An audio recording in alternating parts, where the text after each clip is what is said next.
in that is Microsoft Excel.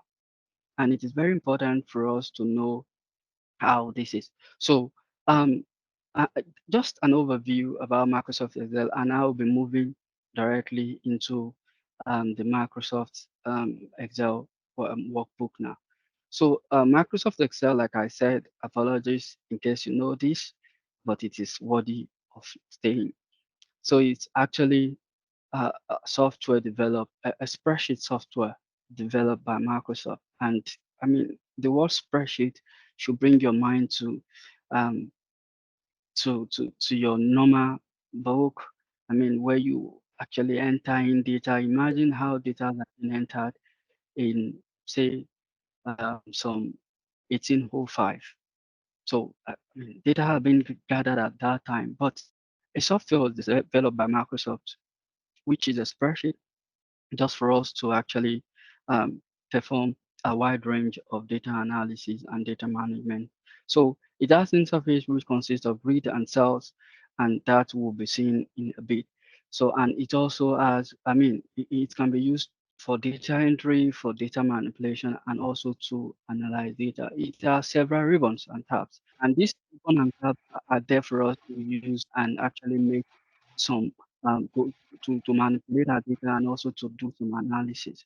And the last point has to be there, because if the last point isn't there, you possibly will be thinking of, oh, maybe this is something very hard to use, or maybe it's a very, I mean, maybe as simple as it looks, maybe it doesn't have as much importance as it should.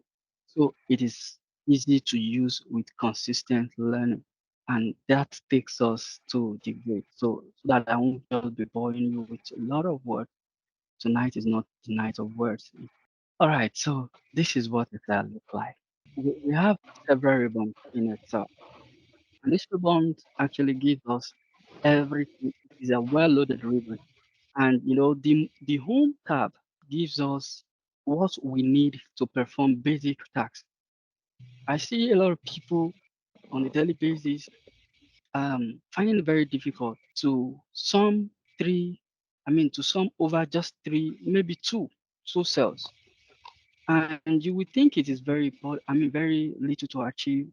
And you see people performing tasks, I mean, following a very long route other than just making it a simpler one.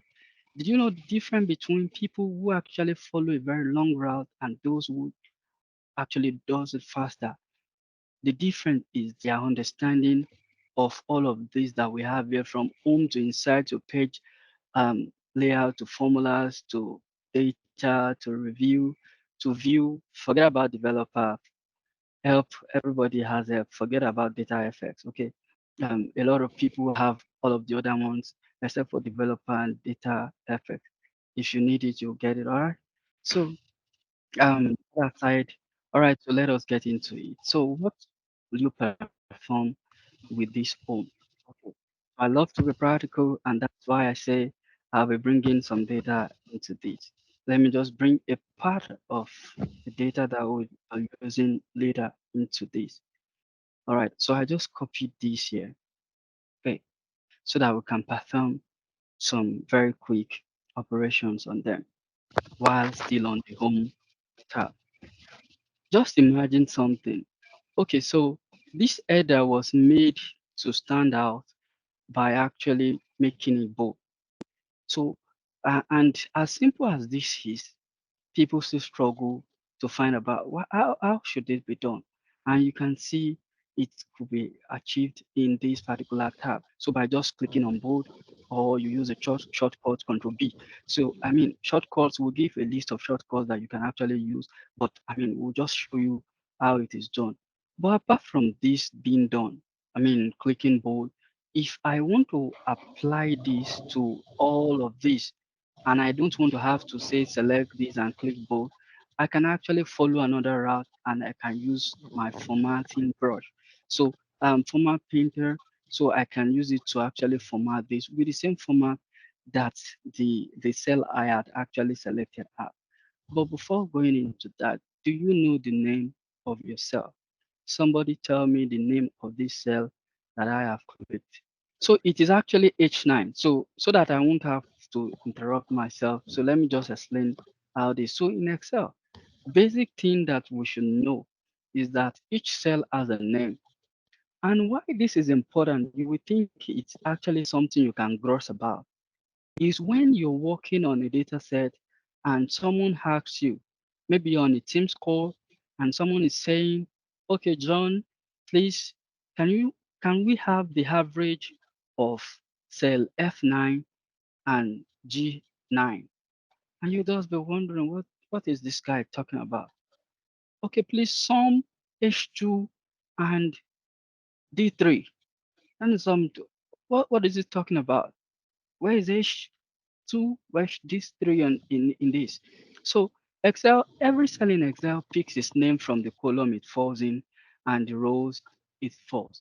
So it is actually the column is the leading while the row actually comes as the supporting. So it is an alphanumeric name that each of the cells has. So there right before you, you could see that the column are named alphabetically. So they are named alphabetically. So you have it from A to the last, which is XFD, according to my sister. The rows have been named a number from 1 to this much. And if this is right, this is 1,048,576 rows. So that's where they derive their name. So when you now select a cell, and Excel derive the name from the intersection between the column and the row, and having the column to be leading, that is the alphabet coming first, and then the numbers follow. So it picks it from the column it belongs and on which row it is. So now my cursor is on B2 because it is on column 2, I mean column B and row 2. It is on column B and row 2. And that's where that is. So if I have a data set here, okay, now, okay, I don't have numbers here.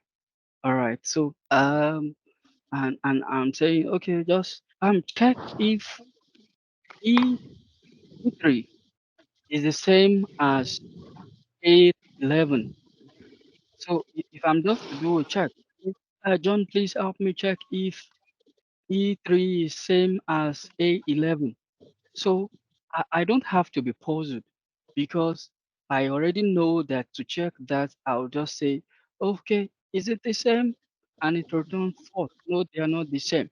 So, but this is not, I'm not trying to show these conditions now, but I'm just trying to say we call the cell by their name.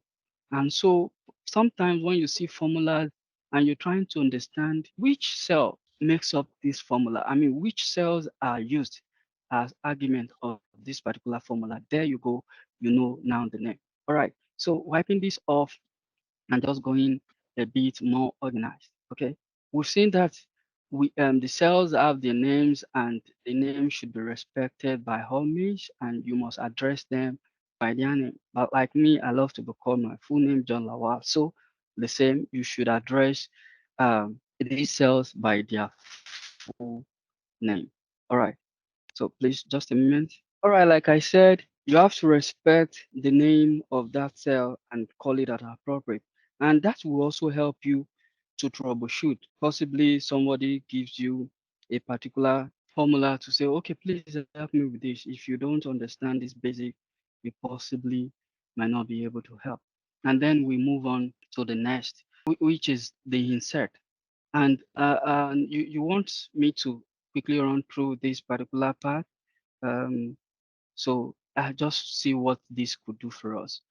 All right, so this is just like your normal Microsoft Excel, and it speaks to the font, and this is where the alignment comes. We'll perform all of this because talking through them will make it very theoretical, and I don't want to be theoretical as much as so. But I would like to draw your attention to this very particular repository.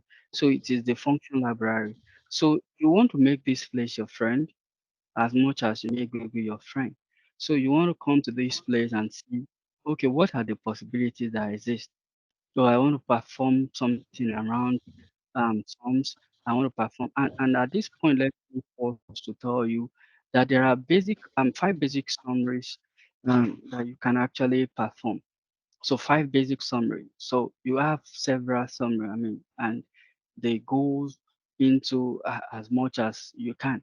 So, but five basic summary, and you can see from the drop down that I have on my screen, you have the sum, the average, the count, the maximum, and the minimum. So those are the five basic summaries. So in case you see a data set and you want to perform, you just want to summarize it without looking at you. The first five things that should come to your mind, you want to check what is the maximum of this number. You want to check what is the minimum of this number so as to see the range of the number. You want to check the count. How many are they in all? And what is the average? And you possibly want to see the sum of it. So, and these are the five basic summaries. So in this, you have the logical functions, which speaks to and, false, if error, if not applicable, and if not, or switch to X or. So you have all of this here, and this is my home because it speaks to math and trigonometry. But trust me, you possibly won't have to use this except you're working on a mathematical project, but never say never. So it's something you want to look at. And this lookup and reference, so we'll be looking at that in a bit. And also the data that I was about bringing you to, yeah. So in Excel, it's quite unfortunate that we think it is just create a Microsoft workbook from, since you have Excel downloaded on your PC, just say new or click on it, and then you open a new sheet, and then you continue to work. There are several repository through which you can get data into Excel, and you can get it from the regular way you've been doing through the workbook. You can get it through a comma separation and separated version. You can get from XML, you can get the JSON, and you can get from SharePoint folder. And when we start working in organization, most organizations are subscribed to Microsoft 365, and a lot of them uses the SharePoint to actually as a repository for their data. And by the time you want to bring data from the repository, you export to Excel, and you can actually link those the SharePoint spreadsheet directly to your Excel. So all you need to do is just get the source and then bring it on. So you can get from Azure. Remember that they belong to the same family because Azure is actually one of the web services of Microsoft. So Microsoft Azure as a data warehouse, as a hub for storage, as a relational database which can be queried. Also, you can actually fetch data from it for use in Excel. I mean, I believe a lot of us who are exposed to structured query language, knows that we can fetch data from these repositories, but much more than just into places like Power BI or structured query language we can do that here as well from several sources. We can flow data into this and we can get it online. You could see that we can get it from Facebook, we can get it from Microsoft Dynamic 365, which is one of the tools that Microsoft deploy. So basically from very uncountable sources, and I think I should make that very clearly as much as I could. So importantly, these views. So this is essential for your work. Views is essential for your work because you want to see what you're doing. And I will start from there with a major data set. So let us talk about views as I bring us to another data set that is larger than what we have now. Right before you open database, and this is just to ensure that it isn't our data or we using it for the purpose of this training, and it is open for use. So it's okay. Now, this is getting serious now. And you would think I have just pushed you without without getting you started. Let's assume everything that I've said before now. It's just an appetizer. And now I've launched you into the deep, and we are in for a. I mean, if you can't swim, you possibly will drown, but nobody will allow you to drown yet because everyone is here for your safety. All right. So the first thing I want you to look at, what is this data for? Okay, now let me explain myself why I'm asking that question. What is this data for? I'm asking because we want to get into something. And let me reiterate this. Tools don't make a data analyst. A data analyst deploy tool to achieve whatsoever you want to do. A data professional, the tools aren't what made you. It is your domain understanding that makes you. So it is when you understand the domain you are playing in, then you will be able to know what tool to leverage. So we have to understand our data set before we even touch it, except we'll just be doing whatsoever. So now, you will know that there's something called the cart, and I just want to use this to demonstrate a lot of things to you. And keep in mind, some of the things I'll be demonstrating now is entering data into cells, okay, um, formatting data, data types, and then refreshing data. I'll also be demonstrating adding data, deleting data, editing the existing one. I mean, I'll do some sorts and I'll filter, and then we'll do formulas and functions. So these are basically what I'll be doing with this particular data that we have before us. And I reiterate that I'll be doing some data entry. I'll be doing some formatting, that data formatting, changing of font, alignments, border colors, and also I'll explain some data type um, now, and also get you to see how data could actually be refreshed, even though it is on your repository. But sometimes, because when you apply some functions, so you have to refresh your data in case you're not seeing the desired result. So I'll be demonstrating that, and also we'll be doing some add. We'll be adding some data into this. We'll be deleting. We'll be editing. We'll be sorting. We'll be doing some filtering, and I mean applying formula and functions. Yeah, great. So, all right. So the first thing I'm doing now is actually to help you understand and why I said this is in its raw form, and we'll be creating something very quickly. So you'll see all of these first two, the other ID are the same. Why? Because it is a cart. So in that cart, this particular shopper has two things in it, and yeah, we can leverage on the product name and say he has a brush and he has a stacking chair. So um so he has a brush and a stacking chair in a board, not brush now, a board and a stacking chair. That's a bookcase. He has a bookcase and a stacking chair in it. So he bought both at the same time. And the same thing with this particular shopper, he bought this the same thing with this particular. So the other ID helps us to classify what we have. So now we want to demonstrate something. We want to show that, okay, this business we want to check if we are doing well with our timing. All right, great. So I don't know if you would love to actually order something from a, a, a drop shipment company and they end up bringing in after the expected date. So say for instance, at the point of ordering, they have told you that, oh, in 7 days this will be available, only for you to wait for 7 weeks and it is not available. You possibly won't like that. And that's why I'll be deleting this just to show you that we can delete in, I'd put it before, but I want to put that again. So I'll just do the delete. So to delete is just right click on any of the column. If you want to delete a column, you right click on the column, that's the alphabet, the column name, and then you click delete.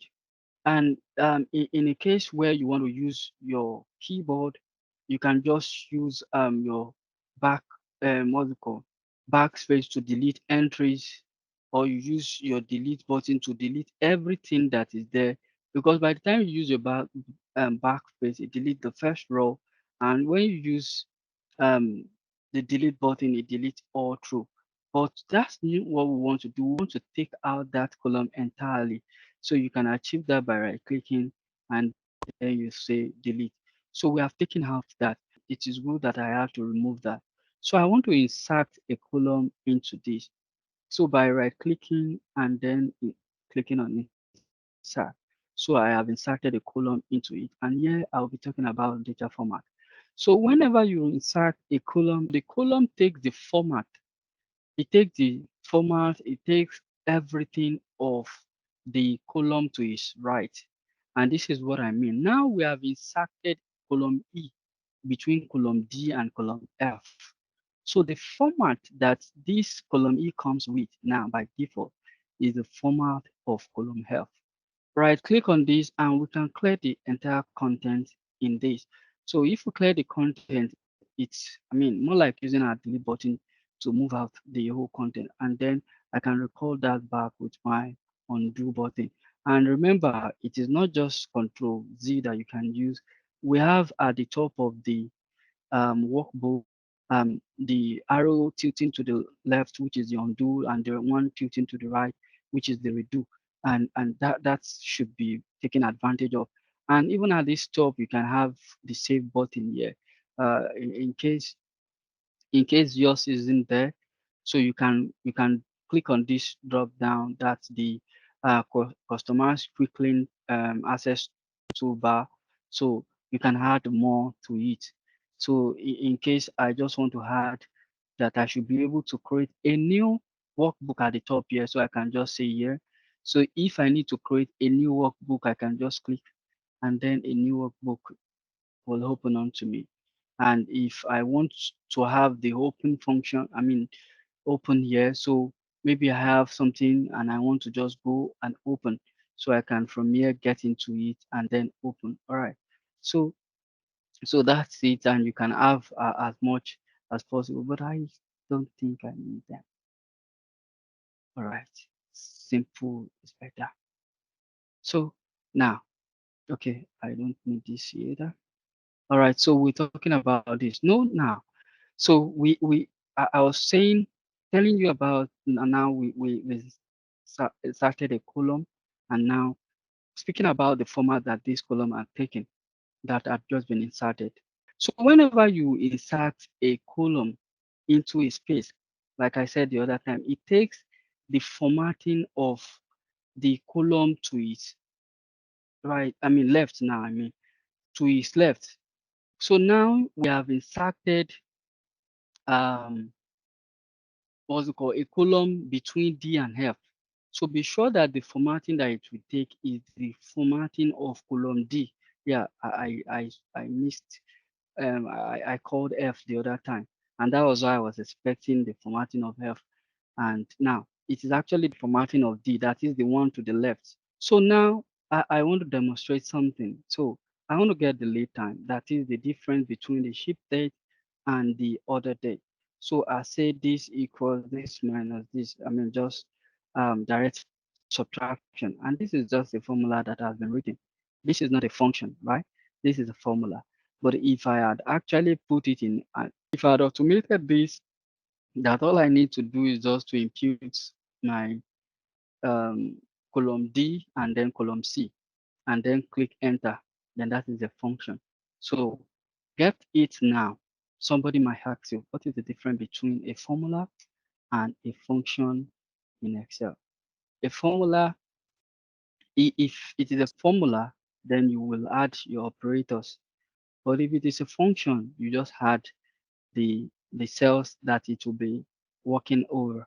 So in this, I just written a formula and then I say enter, and it's giving me 1900. And if I could understand this better from what we have, that is, it is January 3, 1900. So January 3, 1900 isn't what I was looking for. I was just trying to get the difference between the day the order was placed and the date was eventually delivered. And this is how to use Excel, and we have started using it. And like it was said, before you leave here today, you'll have been greatly helped, and trusting God to help us together. Okay, so I call this lead time. All right, yeah, just call it lead time, and that's the time it took them from when I placed the order and when it was shipped to me.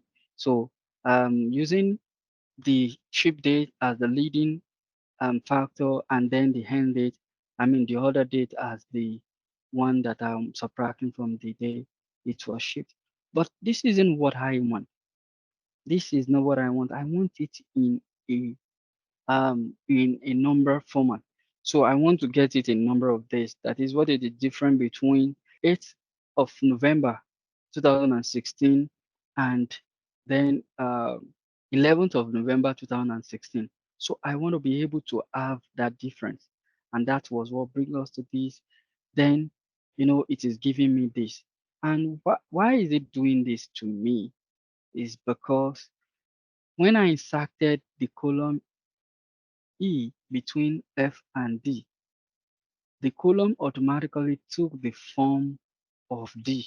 That is, it took the formatting that is contained in column D. All right. So that being said, then I needed to then change the the data type of this particular column. So how do I change the data type of this column? And that's where we have this particular number segment, which is called the number. So without having to pull up all of this, so you can just choose this drop down and see the basics one that is here. We have the general, we have number, we have currency, we have accounting, we have short date, long date, time, percentage, fraction, scientific. So now, what I want is number in no specific format. Like I don't want it to be formatted. Like if I should choose number, it will put it to, I mean, the default two decimal places. But these aren't numbers that I want to get. I'm not getting. There is no way I will get a decimal because there won't be anything like 1.5 day. So the only day where I can get a formula is when it is a date time, and then I am calculating the difference even up to the time, the minute, the hour, the minute, and the seconds. So, but in this case, it is the day that I'm doing my operation over. So I want to put it in the general. So the general, the type, just have it as number. So immediately I have a difference between the day I actually placed the order and when the order was actually delivered to me. But I want to replicate this across board. And I've seen people who will then hold this particular edge of the cell and then drag it across. I mean, please don't do that. If you're a member of this class, don't do that. So what you should do is to actually come to the lower right corner of the cell. The lower right corner of the cell, and at that point, this white um, plus sign, which is my cursor in Excel, will then change to a black um, plus sign. It changes to a black plus sign, and all you need to do to replicate this across board instead of dragging it across is just to double click. When you double click this, it will fill out down, and then if you're going up, control up. That is if there's no break between your data. But if there is break, what it will take you, it takes you to the place where the first break occur. So if I remove 5 from here, I mean, what is here now? I remove what is in E13. So I remove this cell in E13, the content, I clear the content, and then I use my control down. So it will stop at E12. Why? Because there is a space um in E13. So that particular shortcut I told you just now will only take you to the place before the break. So, but if there is no break, if peradventure your data set is continuous, so all up and down. All right, I think that's what about the bottom to be. Imagine having to scroll all the way. Mind you, this data has um 9,994 rows, and some people won't even use this scroll bar. Some won't use this scroll bar, which will help you to scroll faster. Some I've seen and I lie not. some will actually be going one after the other, and they will hold it down. They will long press and coming all the way down. I don't know if life is that hard, but no, it isn't. It is just how to actually make use of it to get the lead time. And what we have actually are concerned, if not that we've been hidden that whenever you insert the column takes the formatting of what is to the right. I said right again. What is to the left of it? That is the cell that is to the left of it. And when we started column E, we got by default being formatted as date. And that was why we're having that January 3rd, 1900. And now when we change it from being general to, from being a date cell to a general date type, then we have it in number. So we can actually play around with some of these. Maybe it will help us. So two decimal places, you can increase the decimal. You can increase it by this button, and you can decrease as well by this button. So let us increase it, and then let us decrease it. You can decrease it to zero. To no decimal place. So for instance, if I want to still use number for this, all I will just do is to ensure that I decrease it to um, no decimal place because I'm not expecting any decimal. All right. So we can as well make this into a currency, and that's default on my system to US dollars. So we default to US dollars, and we can select other options there. Then have for more, and we can have about 100 naira somewhere here. All right, naira is somewhere around.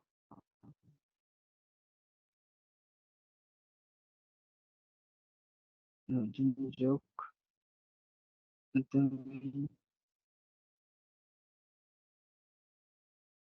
Okay, it is funny. And is somebody seeing anything that is the difference? So in accounting, the and I will demonstrate this to you now. So in currency, all the currency cares about is that the they want to see at a glance the currency symbol. So you see it look like this. So the currency symbols are aligned here, and then the value to the right. The currency symbol aligned. How long this is? This.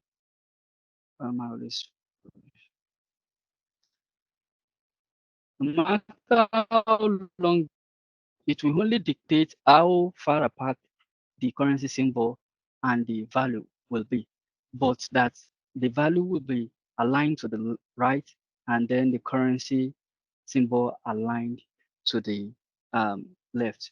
I have people who don't want to use this, especially non-accounting professionals.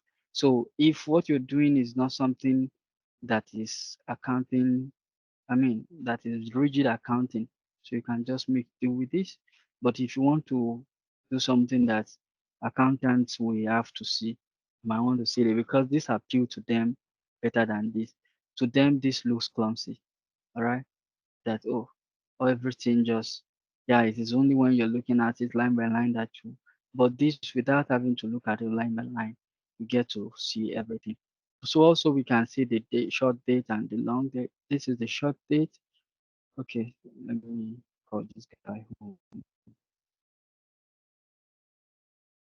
So and then we can see also the long date.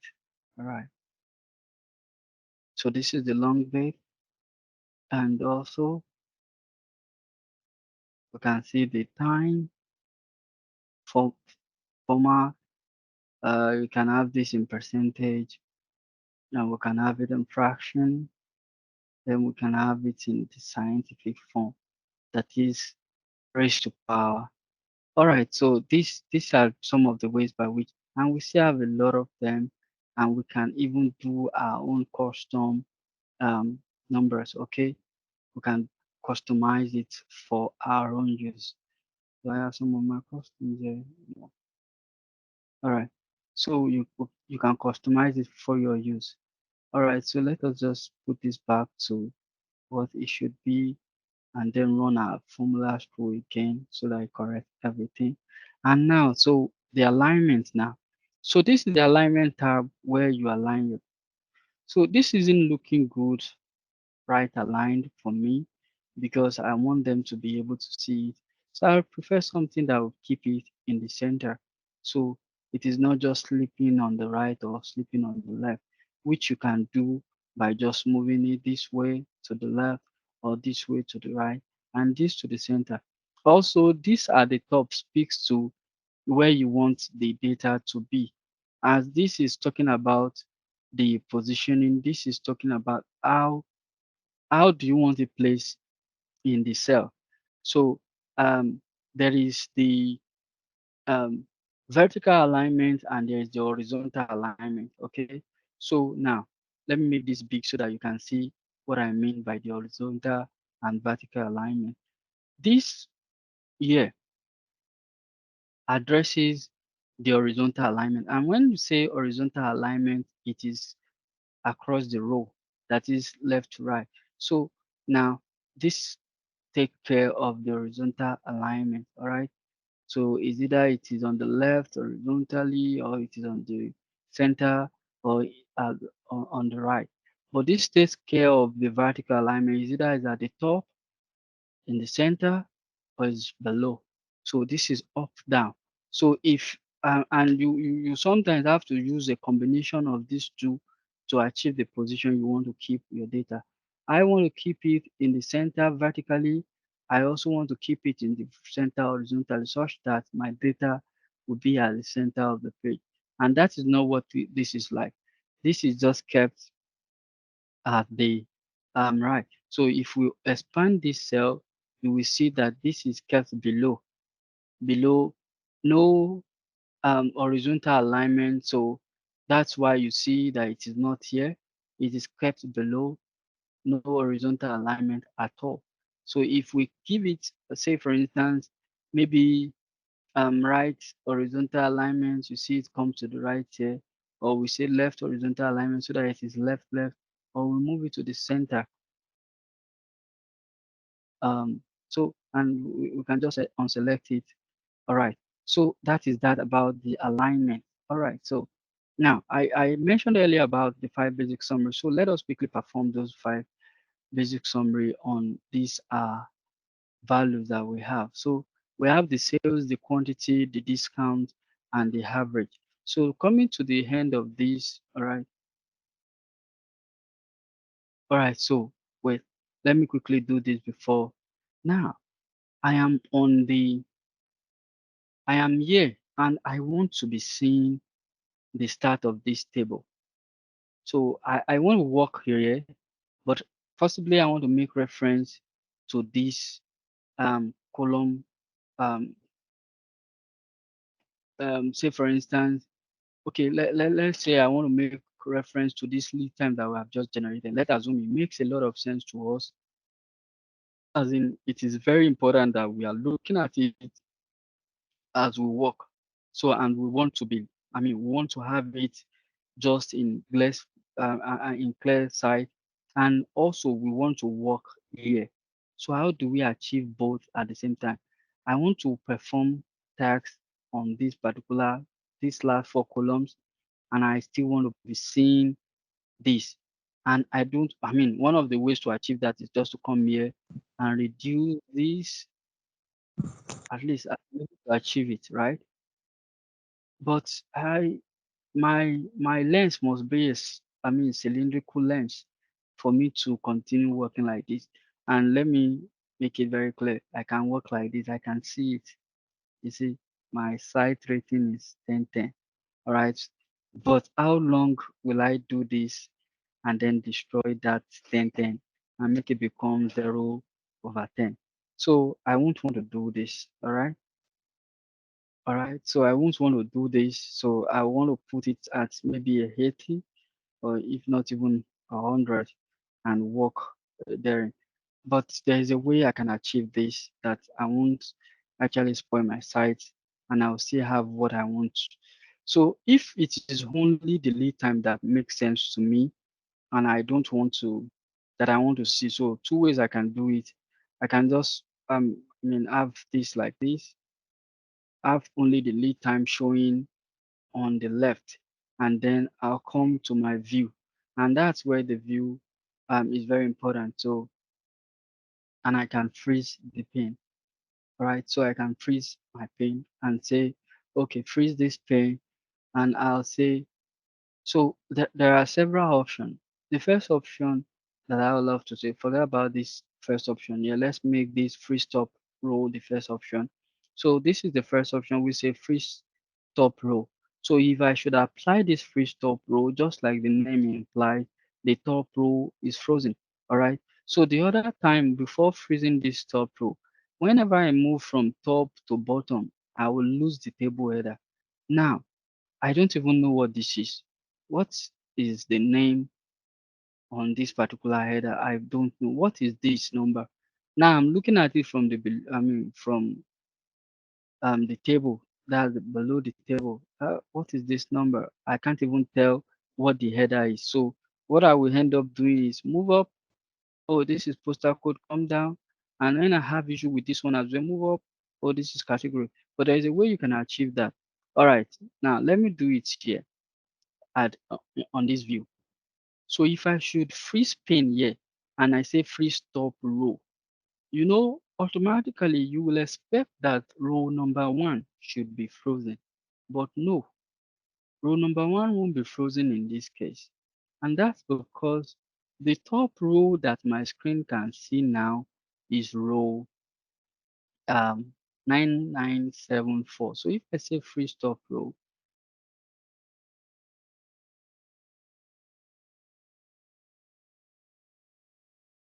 oh, okay, no, it froze it on the place where I placed my cursor. So sorry.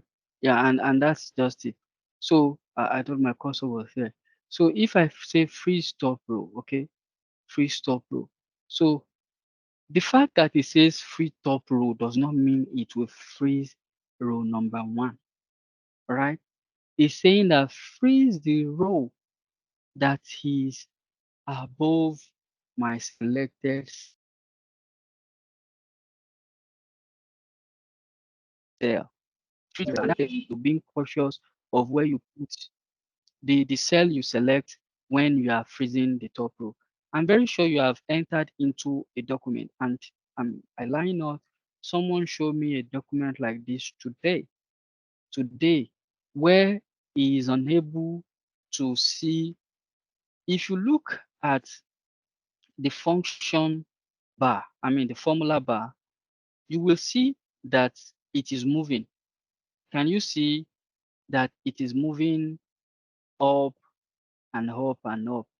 But the screen is not moving. It is not because my screen, my internet is lagging, but it's because I have frozen my display to this particular top row. So this has now become my top row because I have given that instruction.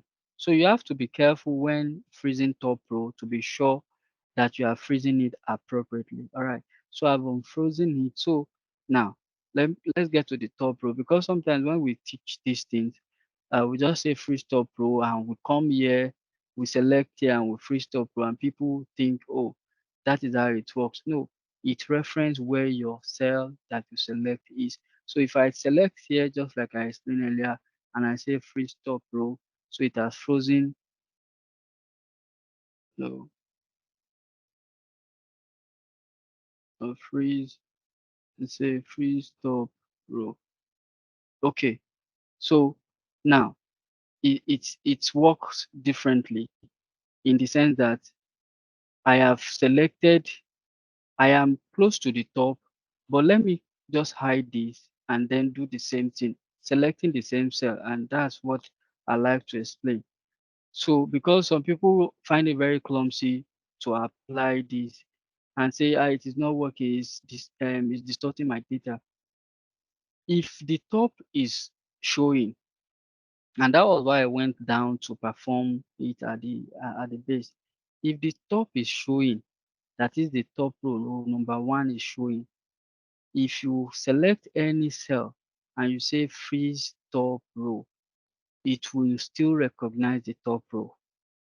But immediately the top row is not showing. And let me just demonstrate that by just scrolling gently just to have only the top row away. So the top row is away now, is not in view. So you will see that the top row is just a scroll away.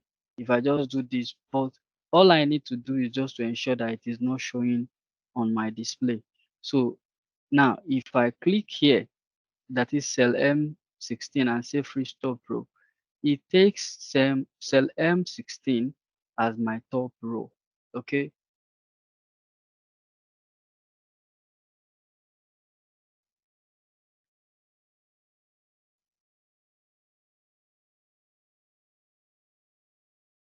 So now I have unfrozen. So you have to be careful where you place your cursor while freezing. All right. You have to be careful where you place your cursor while freezing. So because that will make a whole lot of difference in when you are freezing. It will make a whole lot of difference while you are freezing. Okay. So all right. So what I want to do is just to freeze. So we don't just want to freeze first row or we freeze first column. So um we want to freeze by referencing. So now I want to freeze referencing this. So if I choose just freeze pane, not minding freeze column or freeze top row or freeze top column.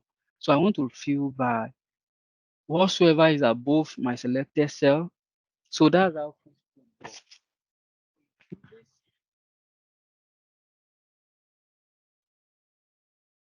So it freezes whatsoever. Sorry.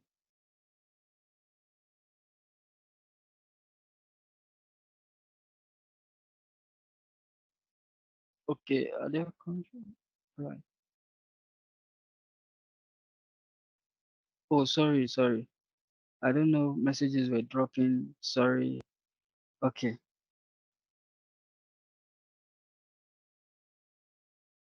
All right. So now you want to just freeze and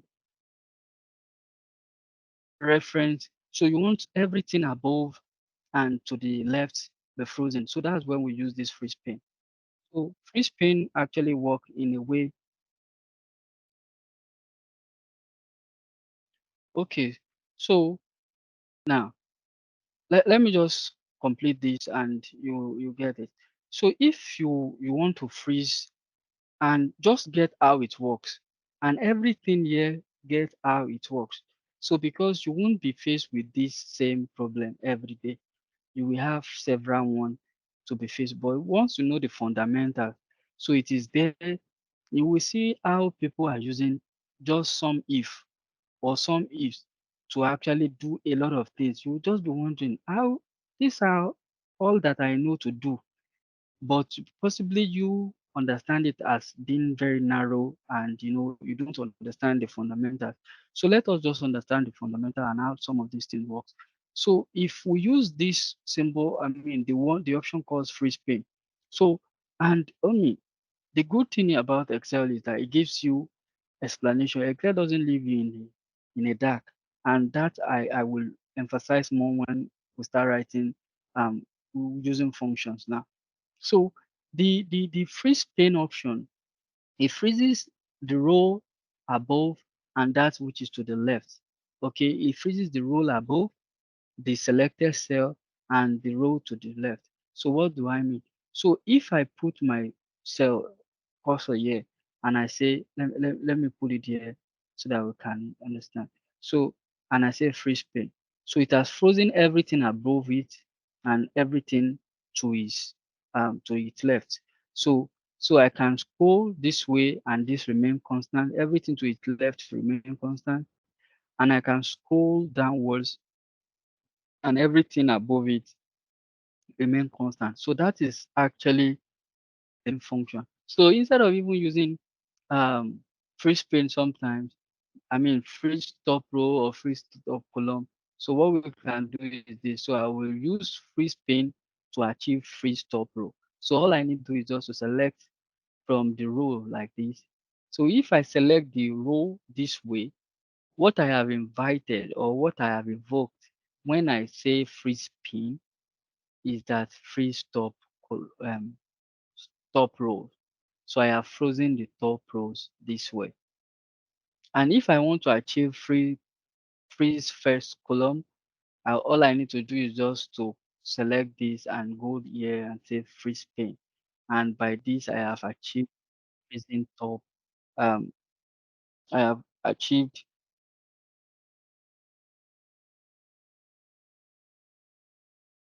All right. And that's just it. So now let's get into this this summary, the basic summaries that we have here. We have a lot to do tonight, and it seems I am spending more time on this one. Okay, so we can just get some things moving so that, and I won't rush it. Don't. So it is essential that we touch some very basic thing because it will turn up. I mean, it will turn out to be um, some of the things that we issue in the place of work. And trust me, you will get the next few things that I'm about to explain. And we have actually laid a very good foundation. So, so like I mentioned earlier, the five basic summaries, so we'll be performing it. Now, we have this sales data. Once we see it, the first thing that comes to mind is, wow, let's perform these five basic summaries on it. So on this particular tab in the home ribbon, so we have in the editing, it is called editing. Sincerely, I don't know for what reason editing is the best name for this tab, but I tell you, that is where the five basic summaries, the repository for the five basic summary. So the first of all is sum. All right. So so another thing you want to do is to always name what you're doing. So sum, and we'll be using, okay, it is already formatted. All right. Don't mind this. So we have the sum. We can follow it by the average. We can follow it by the count, followed by maximum and the minimum. All right. To perform these tasks, if we want to go by this, which we should, is just to pull up this drop down and say sum, and then just hit enter. So, but be careful because Excel is smart. It has selected for you everything that it believes is within the range you want to sum. But anytime you do sum, be sure that it's actually selected everything because something might happen and there might be a break in your data, excuse me, and some will not select over it. So let's say, for instance, if there's a break here, if there's a break in this particular cell, all right, and we say it should sum, you could see that it limits itself to those before the break.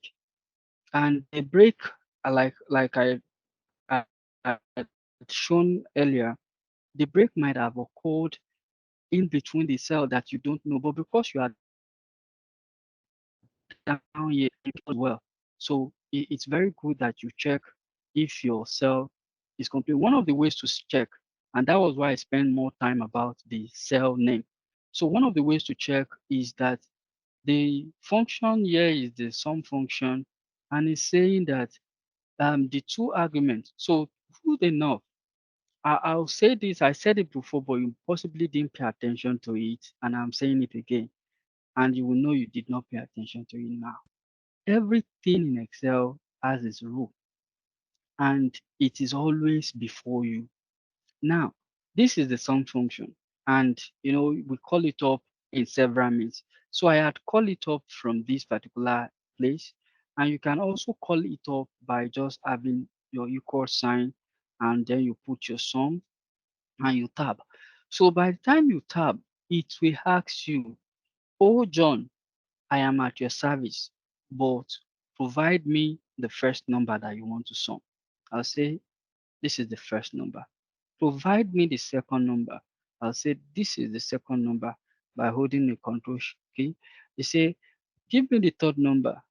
Give me the fourth number. Give me the fifth number. Give me the what's it called?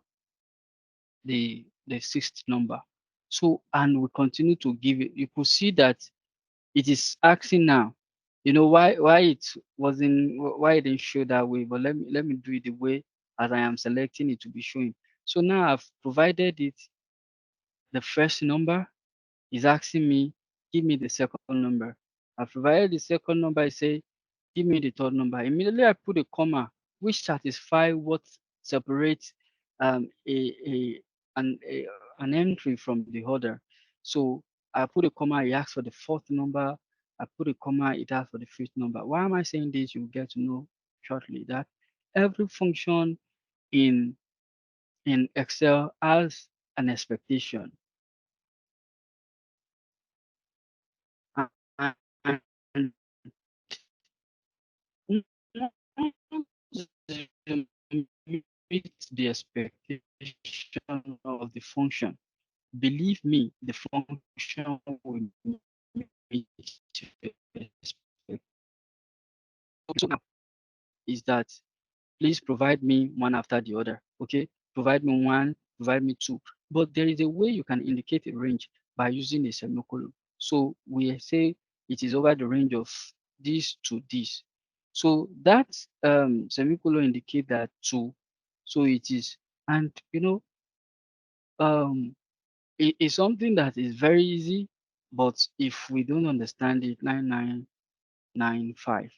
All right. So it's still there. So we need to understand that the first, which is still two, is what extend. And without even having to write the name, we can also do something like this, and we can just go all the way up. All right. So, but like I said, you don't have to do this. Don't be caught doing this in the office. They will ask you, where did you learn your Excel from? And you will say it's tech in transit, and the CEO will not be pleased. So, and that's why I'm saying know your cell name. Know your cell name. Is it that you use this, which select it provided there are no breaks along the line, and for you to know if you select it all the way, know what the cell name of, the topmost cell name and the last cell name, so that you know that it has captured it. So for this, it captured it. So I don't need to do anything on this. I'll just drag it across. So this is a way to also do things. So I don't need to come here and be doing sum again. Please don't do it. Please don't do it. All right. I don't come here to be doing sum again, but there is something you will have to do. You have to change the format of this particular number. So this is quantity. This should not be in accounting format as it is now. This is also discount. This should not be it should not have a currency symbol in front of it. So the easy thing to do after dragging your formula across, just like I did. So what it does is that Excel is very intuitive. So because I have summed T2 to T 9,995, so by the time I drag it across, it will not bring T2 to this place. It will use something that is called relational filling. So it relates it. Oh, if what I am dragging is T, then the next is U. That means this guy wants me to use U2 to U 9,995. And the same thing with V and the same thing with um, W as well.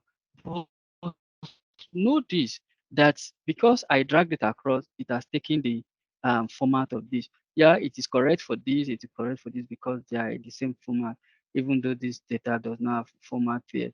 And we can apply the same format to the whole of this. All right. So we can apply this format to the whole of this, and then we change the format of the header, and so we can then apply this format. So I'm using the format brush instead of having to come start setting it. Just take the one that is in the format that you want, and you take the format painter to format. So please don't always go and reinvent the wheel. And so that being said, all right. So then I just pick this and I use it to format this. All right. So, but because this is percentage and for whatsoever reason this has not been put in that particular percentage, so I mean particular format, then you might want to first format this or format everything altogether to be in the right yeah. Okay, so this is where I have issue with summing percentage. All right, so by the time we sum all of this, it comes up to 156,909 percentage of what? So that's where summing percentage you have to be very careful, except when it is needed. But in this case, there won't be a need for it because why are you summing? Except if you just want to take it over um, the because it could be misleading when used. But this is just to demonstrate what's it called um, feeling without having to do anything. So for average as well, so we can call the same thing in average and say average of this. So you could see that it is adding 9,000 T 9,996 to it. You can just limit it to what you need, and that is what you want.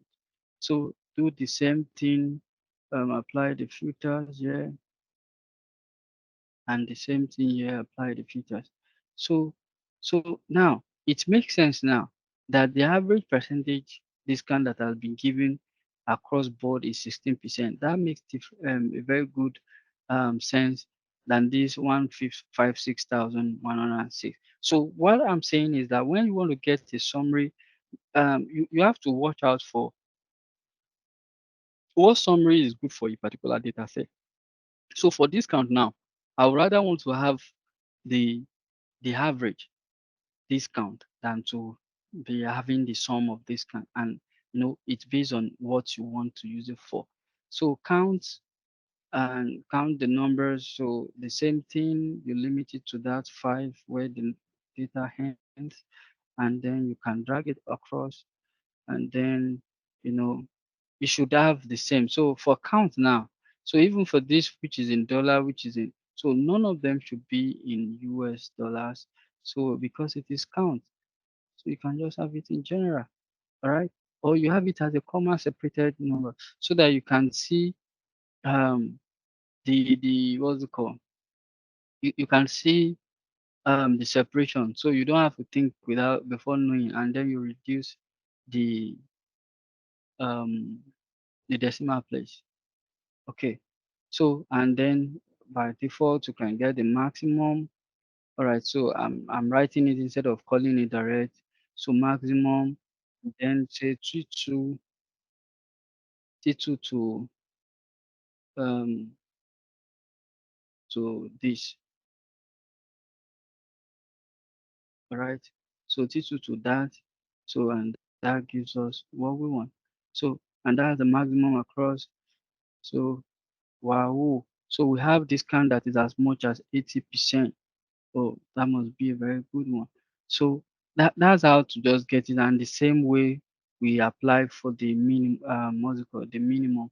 So the minimum, just like we did for the maximum, we can then write it out. Say mean. So one good thing is once you start typing, even something that you don't know, and like I said earlier, Google is your friend, but even Excel is a better friend. So once you want to perform a task and you just what function should be able to perform this task, and you just could find a function that can do it. Just think about that function and put what the first name is. I mean, the first alphabet of that function. You will see a lot of function. And let's assume I don't know that it's minimum. And I just felt, it should be minimum. I can come search it. Oh, I might think, oh, maybe it's minimum written in full. And there's nothing like minimum written in full. Okay, but there is mini. Let me see what mini does. And you can use the help function as well to actually get what each of these things does. So for this,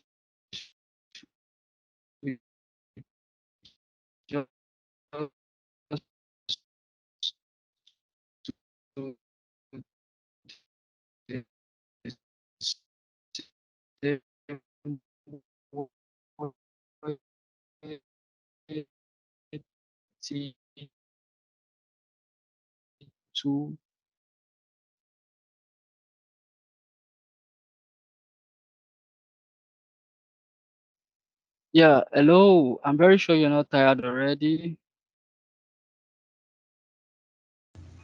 Your network went bad. Oh, okay. Oh, sorry. Oh, well, well. This is serious, man. But All that right, was so after the min and max, so I think um, we're not far away. okay. Oh, network isn't helping, man. All right, we'll do better. Oh, apologies. I'm very sorry. Okay, so now we've gotten all of these, and then we'll move on to the next. And the next that we'll be moving on, we want to populate something. So, and I'll show you very quickly what we can do with some of these functions. All right. So let us quickly move over, and I will create a new um, sheet here, and I will call it if. All right. So I'll create this is a worksheet. All right. So maybe I should mention this. It should have been a part of the introduction where this whole sheet, I mean, this whole spreadsheet, that's the TNT dashboard ifs that I have here. It's called the workbook. Is the workbook. But each of these, they are worksheet. Okay. This is a worksheet. This is a worksheet. This is a worksheet. This is a worksheet. All right. So all of these are worksheet that you can actually have in a workbook. So it is the same thing as your book operates. So after what you have, the natural thing you have as a book. So you have a book, but in the book you have sheets. So this is a sheet in this particular workbook. All right. So now let us do something. At this point, I want to demonstrate some of the functions to us, and that is um, the what's it called? The conditional functions, and we use that to bring in to populate some things, and it gets very interesting. All right, so the first even at this place, um, I can use the customer ID. All right. So let's create a scenario. We want to we want to populate a sheet where um, to see what the customer, each of the customers sales. We want to see what quantity of, what amount of sales this customer had actually contributed to our total sales. We want to see what quantity, yeah, this person has purchased. I want to see the average discount this person has gotten and the total profit we have made doing business with this particular customer. So let's bring our ID. All right, so let's bring it into this particular cell. All right, remember we created a worksheet that we name ifs. Um, what's okay? I'm coming here. So the same thing we have here, we can just populate there. All right. So VLOOKUP should be for next week. So I won't touch it now. Let me prepare the table for the ifs. Okay. Now, all right, good. So at this point, we want to populate this. But before we even do all of this, okay, this. Before we do all of this, we want to remove duplicate. Like I said, all of this, because it was ordered at the same time. Remember let me bring in the order ID so that you can understand why this is okay. So the order ID, why we have this duplicated customer IDs because of the order ID. Like I said, you must understand your data before you do anything on it. So now I'm taking this away. So we want to remove duplicate. So this is another very important thing that you should know, and it's essential for clean data. I said the data is in its raw form. So one of the ways to clean up your data is actually to remove duplicate when it is not needed. Excuse me, duplicate are needed here because this is the raw data. Don't remove duplicate anyhow in the raw data. So, but you can, because you want to perform an operation on this, we don't need duplicate here. So we can remove duplicate. So we're in home, so you just come to data, and this is the symbol. This is the symbol for removing duplicates in case, because not all laptop have it written. Mine is, I have a very small laptop, so, and that's why you won't have the description written, but you should also learn the signs, okay? So so it says, okay, yes, remove duplicate.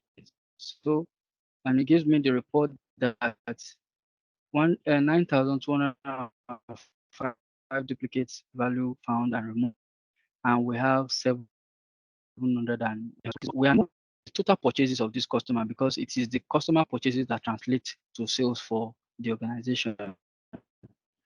Now you are thinking like that person is working in a sales organization.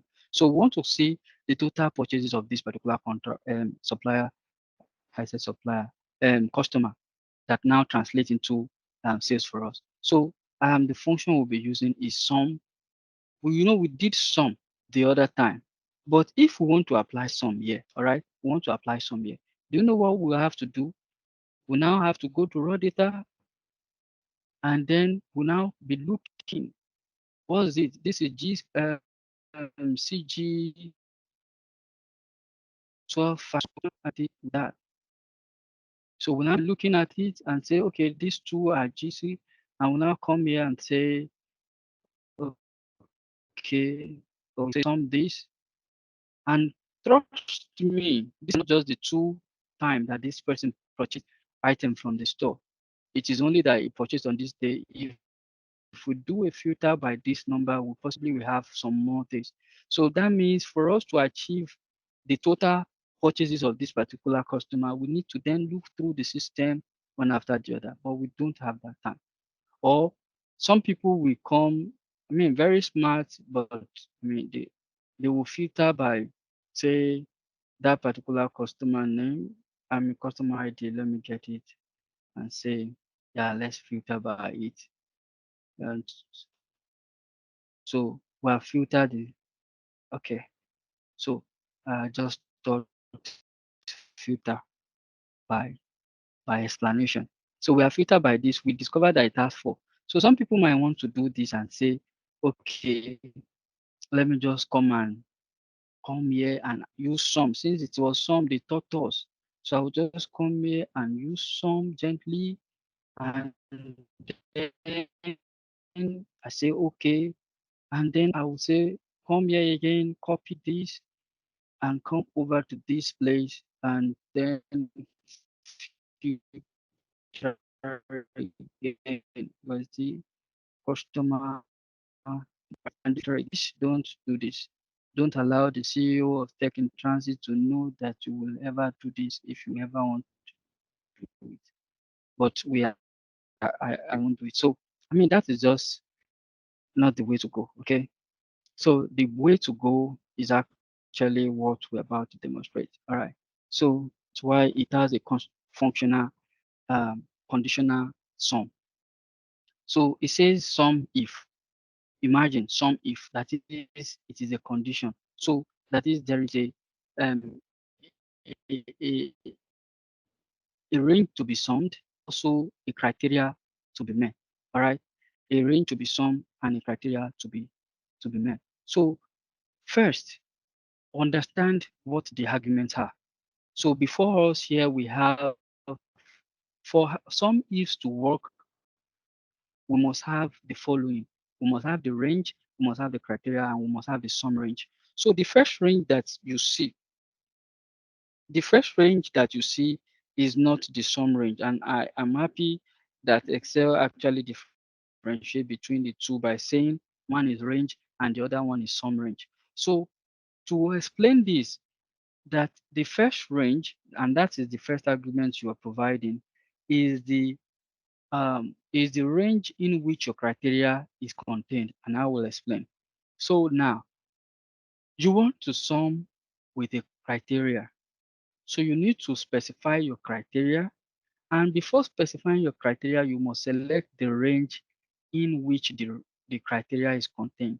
The criteria is the same thing as the condition you are using to search. So now this is the range where our criteria is contained because our criteria is the customer ID. And I'll tell you something about the best criteria or the best condition to use. So if you want to actually do a conditional, do a conditional sums, or you want to perform anything that you need a reference, please the best you should use are ID, unique identifiers. So look for unique identifier because, for instance, now if I should bring the customer name here, there might be two customers bearing the same name. On this call, I had seen somebody with JL initial. So if we had used initial for this sorting, we possibly would have missed it. But we are sure that with the customer ID, it is a unique identifier. So we can be sure that we are not mis I mean mixing things up. So now this is the range in which our criteria is contained because the customer ID is the criteria we want to use. So now you won't be selecting the range from this particular table. You will go to the range in which your criteria is contained on the raw data because these are your criteria. All right. So we go over to the raw data and we select the criteria. All right. This was the customer ID. Okay. So this is the range where our criteria is contained in the raw data, in the larger data. And then the next thing is asking us about our criteria. So we go and we say, this is our criteria, all right? And when we say, it's now asking us, where is the sum range? And so all of these, you can actually seek help. So you can seek help on each of these. So if you need help on it, by the time you click it, it will provide an explanation for you. I believe it should have, no, why is my help not coming up? All right. So let me pull it again. Some if I'd I'd clicked outside the cell and I'd press escape a mistake. Alright, the criteria and then the summary. So now it is sales we want to check. So our sum range is we will say you should sum this. So we say okay, and then we have this. So we don't need to do for the whole 700 and something row. We just double click the same way we have seen before. The same thing we do for quantity, and I will be going very fast on this because I spent time. What is our range again? Our range is the um, customer ID on the, because that's where our criteria is contained. So you choose your range by where your criteria is contained, and then you select your criteria and you then go, we're talking about quantity now. You go to the sum range. So I want to sum, once that criteria is met, that is, if, okay, let me explain it now so that it shouldn't just be range, sum range. So what this sum range, all of this mean is that if the criteria is found in the range that has been selected, then sum this. So that's what happens. So if the criteria, that is the second argument, is found, then sum every occurrence of it. So sum, that is sum the quantity column for every time um, the the range is equal, I mean the criteria is equal to the entry in the range. So that's how it works. So for this discount, I mentioned the issue I have about summing discount. So we'll be using average if. So for you to know that there is average if as well. So we perform averages. Remember to always put your equal sign, and then we have the average if. Yeah, so the same thing, the only thing that it will be performing average here.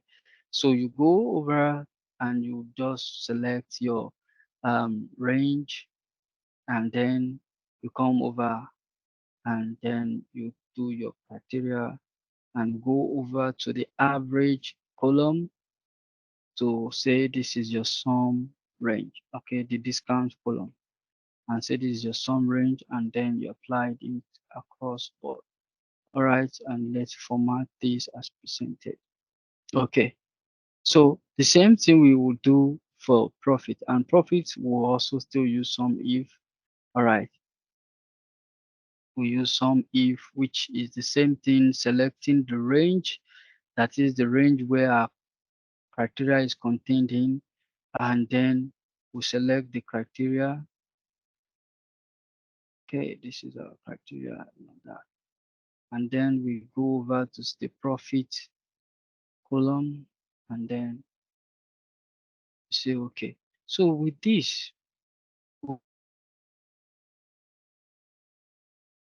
we've been able to move from, and we've been able to organize our data in a way that we want to use it. So why is it more usable now? Because we are seeing, this is a summarized view of this data. These are entries, but we now have a summarized view of this particular data using functions in Excel.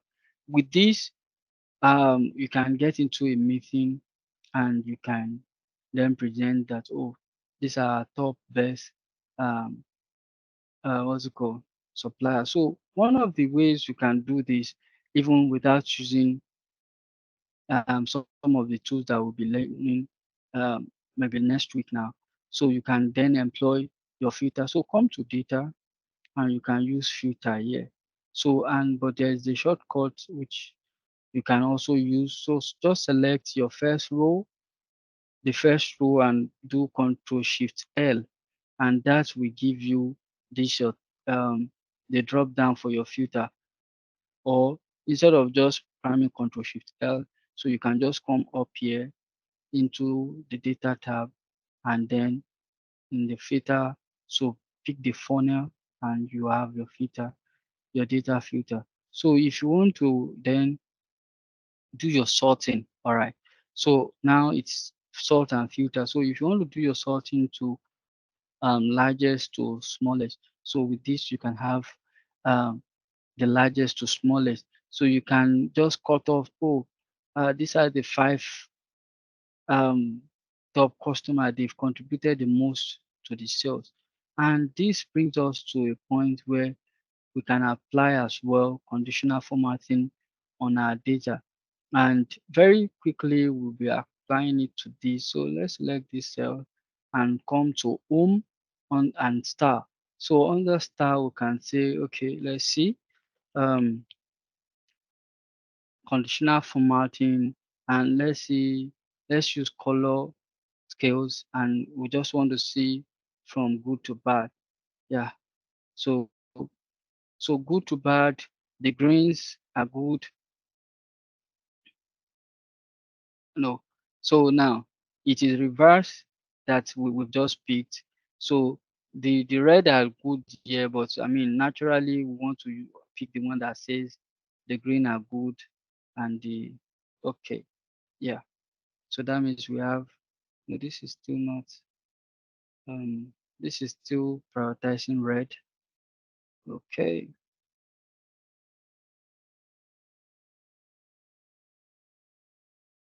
Okay, now the green the larger one is being prioritized now. Okay.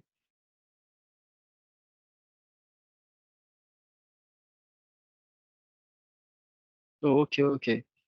So you see that something is happening, that the data filtering is actually the more I filter, the more it stands as where it is. You know why? Because the formula is there. So by the time you perform some tasks, be sure that you clear your formula before you start doing your filtering and the likes. So even the same thing will affect VLOOKUP and I think most especially these sum ifs. So let me undo to the point where we have our formulas in place so that I'll quickly clear before we start this. All right. So this is a safe place to start from. So to clear everything, the formula in this cell after except you just want to leave it there for reference, but most of the time, if you still want to do additional thing on them, after using your formula to populate the table, just to control and paste and then paste them as value. So paste as value will help you to be able to have your data. And so now we can easily sort from largest to lowest. So with this, we are able to sort from largest to lowest. And that was why it seems our conditional formatting wasn't working, because I was expecting that since we have already filtered from largest to lowest, we should have, yeah, we should have green at the top, and then it should be turning red as it go down. So from green to amber, then to red. All right. So that is what we have. So, and also we can immediately want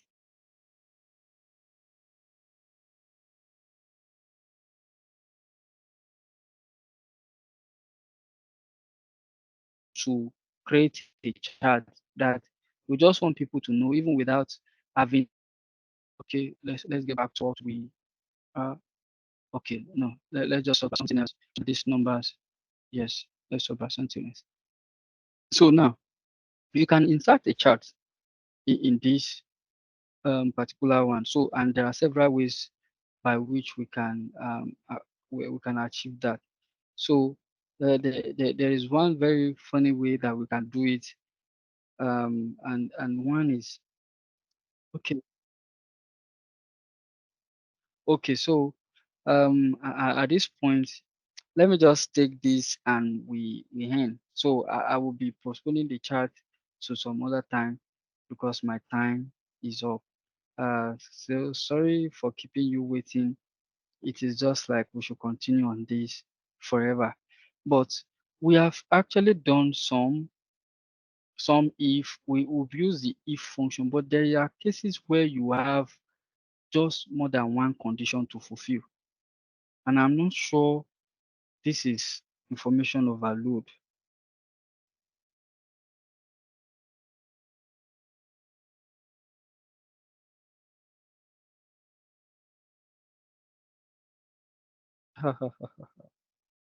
Oh Jesus.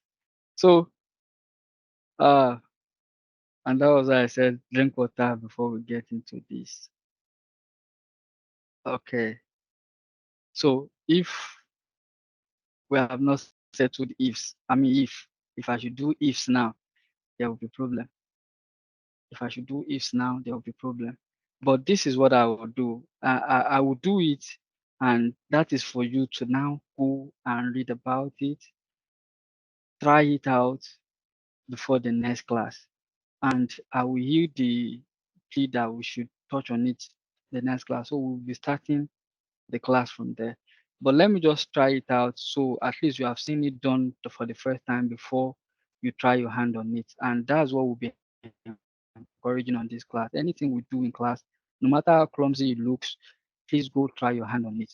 Remember the last point that was mentioned on the slide I shared that it is a very easy tool to learn if you are consistent with it. So let me just close on this note. I will just do one sum if for you. So now we want to in a particular segment because we have segments here. Okay, we have segments here. So how do you pull that up? So let me not overload again. So we start from ifs, then we move to ifs next, and I want to be sure that you would have completed your personal homework at that time. So please read this up. And at this point, I would like to just draw the curtain